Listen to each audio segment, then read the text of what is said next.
VIP treatment లేదు, protocol లేదు, security లేదు.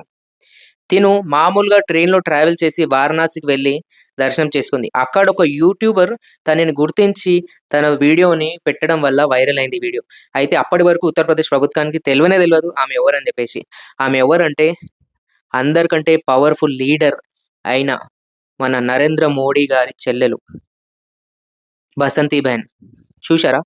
అదే మన దగ్గర ఒక మామూలు ఎమ్మెల్యే మన చుట్టమైతే గూడా, దూరం చుట్టమైతే గూడా కార్ పైన ఎమ్మెల్యే అని రాపిచ్చుకుంటాడు.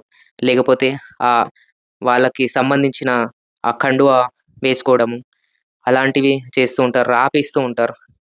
వాళ్ళ ఫ్యామిలీలో పోలీస్ లేకున్నా పోలీస్ అని రాపిస్తారు. ఎవరో చుట్టాలుంటే దూరం చుట్టాలు.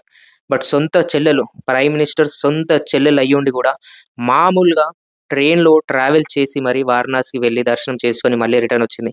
తను అక్కడ ఉన్నంత వరకు కూడా ఉత్తరప్రదేశ్ ప్రభుత్వానికి తెలవనే తెలవదు. బట్ తను అక్కడి నుంచి వెళ్ళిపోయిన తర్వాత ప్రభుత్వానికి తెలిసింది ఆ విషయం. చూడండి, ప్రైమ్ మినిస్టర్ చెల్లెళ్ళు అయ్యుండి గూడా ఎంతో చేయొచ్చు. ఎంతో ఫ్రీగా అన్నీ చేసుకుంటూ వెళ్ళొచ్చు. కాకుంటే సింపుల్‌గా ఉన్నారు. అది, అది లీడర్‌షిప్. అట్లుండాలి లీడర్‌షిప్. ప్రజల కోసం బ్రతకాలి. ప్రజల కోసం చావాలి. అలాంటి లీడర్ ప్రతి చోట, ప్రతి దగ్గర ఉండాలి. ఫ్యామిలీకి ఇదే చేద్దాం, ఫ్యామిలీకి అది చేద్దాం.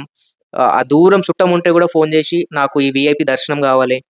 తిరుపతిలో అక్కడ, లేకపోతే పెద్ద పెద్ద టెంపుల్స్‌లో వీఐపీ దర్శనాలు, దూరం రిలేటివ్ ఉంటే గూడా. బట్ ఇక్కడ ఇలాంటి లీడర్‌షిప్, ఇలాంటి లీడర్ తను కావాలంటే హెలికాప్టర్‌లో, ప్రైవేట్ జెట్‌లో వెళ్ళొచ్చు.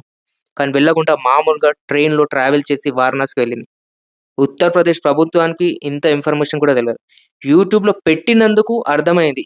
అది గూడా ఒక యూట్యూబర్ పెట్టాడు. తనని గుర్తించి, ఓహ్! మీరు మోడీ గారి చెల్లెలు గదా! అని జెప్పేసి తనతో మాట్లాడి వీడియో రికార్డ్ చేసి పెట్టాడు తను. చూడండి, మనకి ఇలాంటి వాళ్ళు కావాలి. ఇలాంటి లీడర్స్ కావాలి. మన దగ్గర అట్లుండదు.